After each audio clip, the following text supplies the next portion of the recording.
Hi, welcome back to my channel. If you're new here, I'm Bree. Today's video we're going to be going through all the books I read in the month of January, and I've decided to organize this little wrap up from shortest book to longest book. So we're going to go through it. I think I have about 12 books.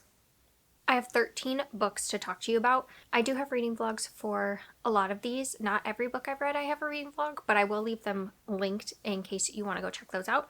But let's just get right into it. Let's start with the shortest book that I read this month, and that is The Ballad of Black Tom by Victor LaValle. This is a novella that is a retelling of a Lovecraft story, but from the perspective of Black Tom. I believe this is from a retelling of the Call of Cthulhu, but I haven't actually read any Lovecraft to know, but I just heard that this was a retelling, but from the voice of the black character and just kind of getting some agency back, because a lot of Lovecraft stories have homophobia and racism and stuff deep within them. So I just was really intrigued by this, and I read Victor LaValle's Lone Women in 2023 and really loved it, so I wanted to check out this. And I think Victor LaValle really does a good job of dropping you into a story, and it starts off a little bit slow so you can get your bearings and understand what this world is about. We're set in the 1930s or 1920s in Harlem, and he does a good job of like setting that scene up, but then taking the plot and just like running with it. So while the beginning was a little bit slow to get you acclimated, and then it really just takes off and the plot goes crazy. You are getting like two perspectives. So you get Thomas Tester's perspective, who becomes Black Tom, and his viewpoint and how he gets to where he is later. But then you also get some insight into the detective, which I believe the detective is from like the original story, but I'm not 100% on that.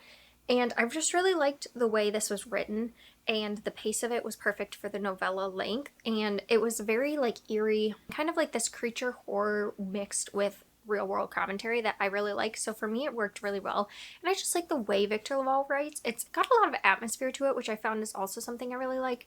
I felt this like darkness and eeriness throughout it, and there's this other entity type thing that you feel but you don't really get to see a lot of, and so I like that like ambiguity of it. So overall I really liked this for a novella, and I'm finding that horror novellas really work for me. Sometimes I read novellas in like the fantasy genre and it's not quite as good for me. I wish I had more, but I find that horror novellas tend to work out a little better for me. So that was The Ballad of Black Tom. Really happy I got to it, and I would really suggest it if you're looking for another horror novella, especially if you like retellings. I should say that this was 150 pages. So shortest book was 150 pages. Next book was 208 pages, and that's The New Age of Empire: How Racism and Colonialism Still Rule the World by Kinde Andrews. And this is a nonfiction book. I've been challenging myself to read 12 nonfiction this year, and I've been trying to listen to it on my way to work if I can, to really create a time to read nonfiction, because that seemed to be my problem. And so I read this audiobook, and then I did get the physical book to read along with a little bit, and I really liked this one. It's got a lot of commentary, and it's got a lot of history of colonialism and just how it's still connected to present day and like the systems we have now. And so I thought it was a really good book. I have another book in here that talks a lot about colonialism, and I kind of read them at the same time, and I feel like they paired together really well. I think that this is one of those books that I think should really be like a required reading, especially in the classroom, because I think it just lends a lot to like the history you learn about. It really puts it into context about the impact of history on our present day and the things we see right now, and it just challenges a lot of thoughts that we have about modern day, and it goes into genocide and things like that, which are very obviously still relevant right now with what's going on in Gaza. So I feel like this was good. Really look at racism and colonialism together. So I'd highly recommend it. It was a really great nonfiction, and I'm really happy I've gotten back into nonfiction because I'm finding things like this which are like so great reads. So that was that one. Then we have a graphic novel. It's Bug Boys Outside and Beyond by Laura Ketzner. This one is 245 pages, and this is a collection of little short stories in a graphic novel that's a middle grade graphic novel. I read this for my cozy reading vlog where I was reading a bunch of like cozier books, and this is the second in the series, and I really liked it. It's just little bug adventures, and I would say my favorite was probably the one where they play D&D, because I just love that, and my husband is really into D&D, so I thought it was really fun and a great little graphic novel for anyone looking for a cozy graphic novel. The next book is another graphic novel, and it is just one page more. No, yeah, one page more. It's 246 pages. And so that's Lightfall, but The Girl in the Cauldron. So Lightfall is the series, The Girl in the Cauldron is the first one. And I know that there's 3 out, or one more is coming out soon, but I don't know how long the series is supposed to be. I read this during that same reading blog that I read, the graphic novel Bug Boys. And this one is just a little adventure story about a girl trying to find her dad. And there's like this other mysterious thing happening, and then a Cauldron who's looking for his people because he's the last of his kind. And it's just very cute. It was so wholesome. I really fell in love with this one. I wasn't really expecting to love it as much as I did, and it's just so cozy and sweet and just such a fun little adventure story. It made me laugh out loud. It made me smile. I'm definitely going to be continuing. I'm going to be picking up the next one and read the whole series because I really like a little graphic novel series. Then we have, coming in at 250 pages, is The Woman in the Library by Solari Gentile. I've been meaning to get to this one because I really thought I was going to love it. This is a mystery that's kind of like a meta mystery. It's got multiple perspectives. So we have an author who's writing a book, so you're getting her book and that story. And then you're getting snippets of her sending her manuscript to someone who is critiquing her manuscript. And so you get those 2 layers within the story. While I was at first really intrigued by the story itself, the critiques of the story just got more and more wild, and that plot line just was so interesting, and I honestly think turned out to be like kind of my favorite part.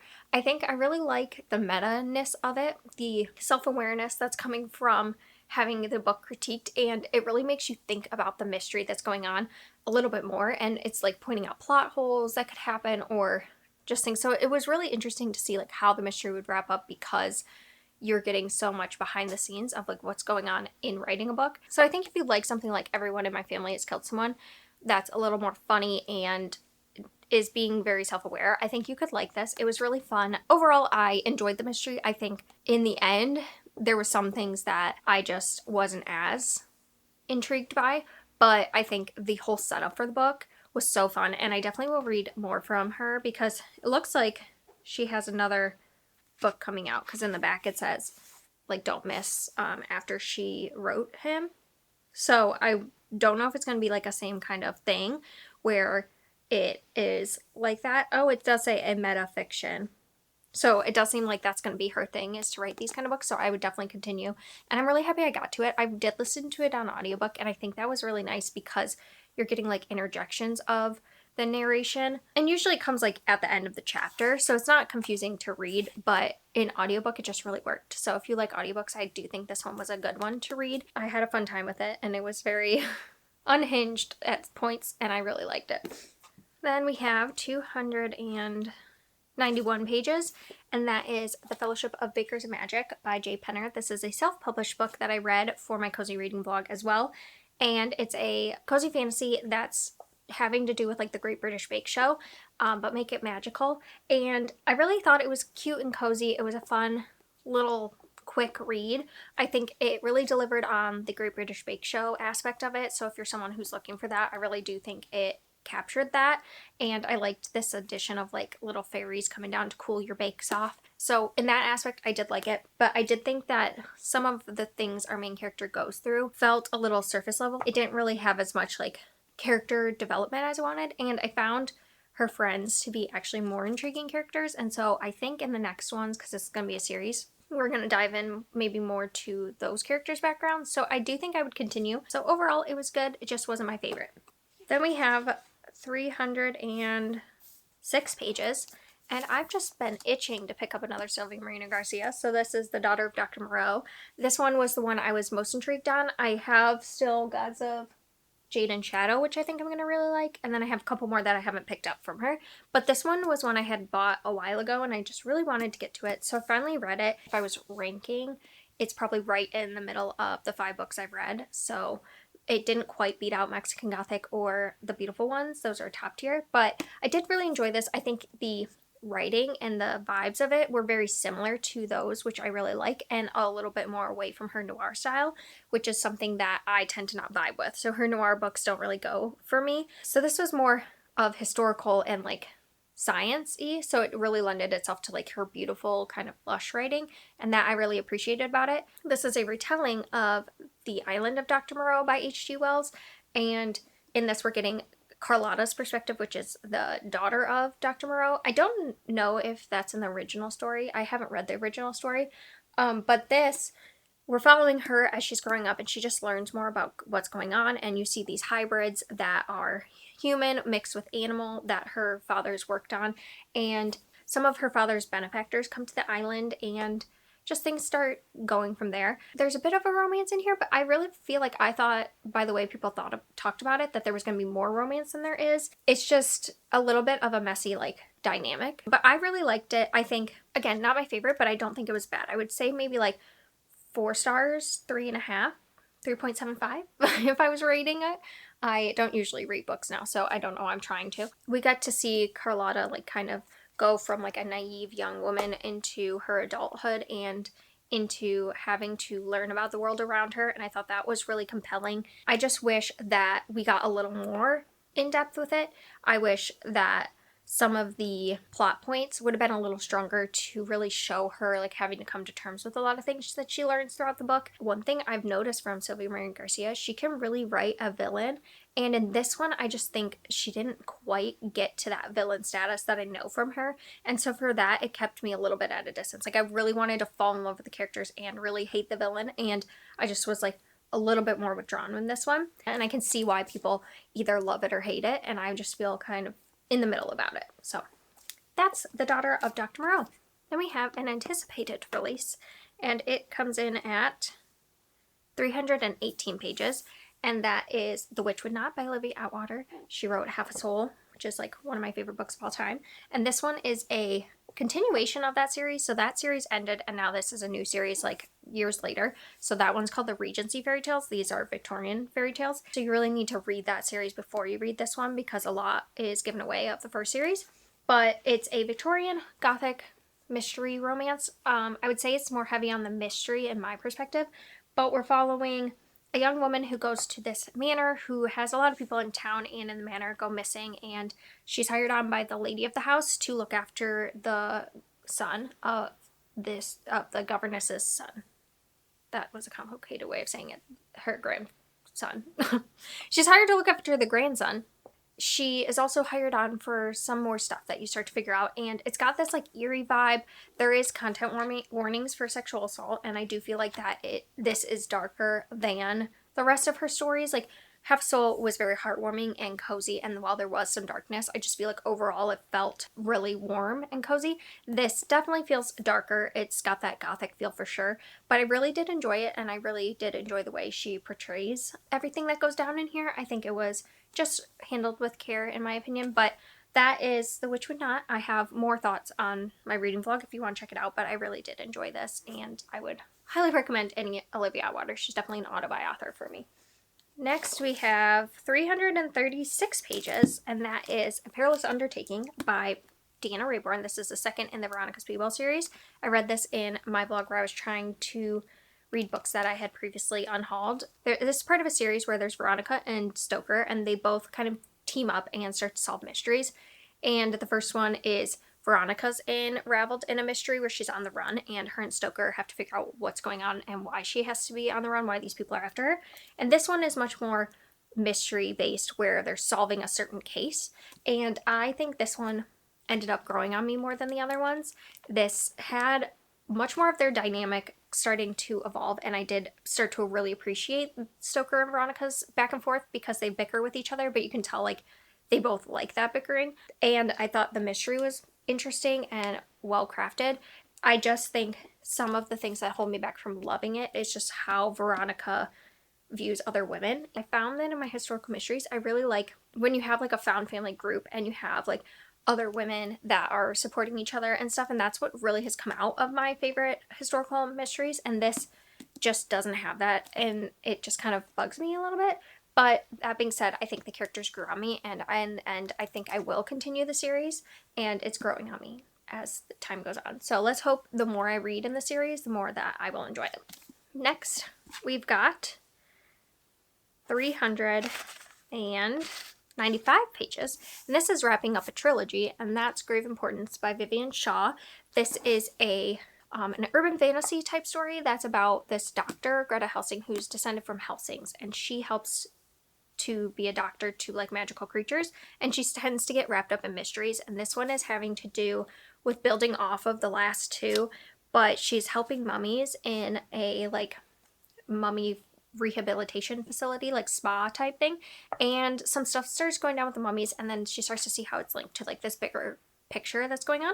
I think if I was ranking it, I would do Strange Practice, which is the first one first, then this one, then the third one. I think I just really liked how this one wrapped up and we got to see all our characters. It's really got this like found family element, and it was getting like wild with what goes on in here, and I really liked it, though I will say it deals a lot with like medical things, so if that's something that makes you a little queasy, it really does go in depth with some medical things, and it feels a little like darker. Overall, the trilogy is always really good to just come back to when I want something like a palate cleanser or something just to feel good between books, and that's what this series has been for me, and so it was really good, and I'm kind of sad to have it done, but I think the 3 books was like the perfect amount for this series. I think it really worked. So that is Grave Importance. I really enjoyed it. Next, we actually have a DNF, and that amount of pages is 411, and that is She Who Became the Sun by Shelley Parker Chan. You can see I got to like the 60-ish%. I'm not sure if this is exactly where I was because I was listening on audiobook too. So I think there's a couple reasons why this didn't work quite as well for me. The first is the writing style. It's very detached. So in the beginning, you're getting like the girl went down to the river and did this. And then later it's from her perspective, but it still is like a third person narrative. So you're never really like fully in her head. And we're following, I should tell you what we're doing in this. We're following a young girl whose family passes away, and she decides to take her brother's identity, and she goes to a monk to try to become a priest because there's a big famine, and so the only way she knows to survive is to try to go and become in this priesthood. And it's very selective. So she ends up getting in, and then she's just trying to maintain her identity as her brother. And then there's this war that's brewing, and so you're getting her perspective, and you're getting like the general's perspective who's on the other side of the war, essentially. And so you're getting both of them kind of like learning more about their abilities and more about the things that are really going on. And so it's just really interesting. I think there were so many things that I found so interesting about it, and I really wanted to love it, but the way that it focuses so much on war and like the politics of war, and you sit in a lot of like sessions where generals are like bickering about like what to do and plans for war and stuff like that. And it was just so like war heavy that's just not really my cup of tea, and I just found like I didn't want to pick it up. Every time I kept picking it up, I just didn't want to because it was just so like politics war based. So that was a struggle for me, was just that side of it. But then also because I wasn't connecting with the characters, I just didn't find a reason to want to go back because I'm always kept at a distance. I think if I could have gotten their perspectives more, like been in their head more, I think maybe I would have enjoyed it more and could have continued past like the war side. But it just always felt like I was at a distance from everything, and I wanted to just like connect with it more than I could. So I think if you like stories that are very politic heavy or war heavy and you don't mind being at a distance a little bit from the characters, I think that you could really like it. And there's so many things I think that you could love about this and peel apart, and so many good conversations, but it just overall wasn't keeping my attention for those reasons I mentioned. So unfortunately it's a DNF. I don't know if I'll ever go back and just finish it. So I'm calling it a DNF. Some part of me really wants to come back and love it because I know so many people have loved it, and I'm so excited for it when my husband picked it out for me that I just don't really want to give up on it yet. But I really just in my heart kind of know that it's not my thing, and that's okay. Last two, we have 526 pages. I was challenging myself to do bigger books this month, and I really did, and I'm really proud of myself. So that one, City of Brass, this was also part of that reading books I previously unhauled video, and in this we're following a young girl who gets sucked into like the magical world, and she starts to learn more about her past and things that she can do. And then we're also following the perspective of a prince who is part of the kingdom of the magic world, and we're learning about him, just learning more about the politics of this world and what's going on and like what he believes in and who he should stand with and stuff. And then Nari, who is our main girl, she is with like a djinn who's helping her get to the city and is trying to keep her safe. And I really liked their dynamic. There was so much I really liked about this book, and I will say I am sad for unhauling it.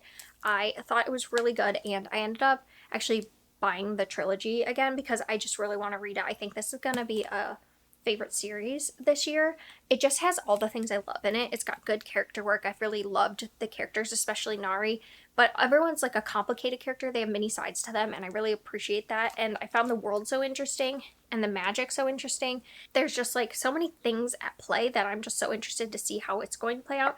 And I really like getting the perspective of someone who's new to this world, because you get the world building in a way that it has to make sense for them. So they're learning stuff, which helps a reader to learn stuff. And I think that that way of like world building really, really works for me. So I really liked it. And I'm just such a fan of S.H. Akbordi. I think her books just seem to dive into stuff I really enjoy. So I can't wait to continue the series, and I'm very happy I read this one this month. And finally, we have Fable, which is by R.F. Kuang, and it is 542 pages. So this was a one that I was really intimidated by, and I picked it up on audiobook, which I did like, but there were some weird things with like the audio coming in and out. So I didn't like love it as much as I wanted to in terms of audiobook, but overall the story was really good. I think it's got so much good commentary about colonialism. This is the book I paired with The New Age of Empire, and I would really recommend them together if you're looking for a little combo of nonfiction to fiction. But we're following Robin, who's taken from his hometown and he's brought to Oxford, and he grows up and he ends up going to Oxford for free.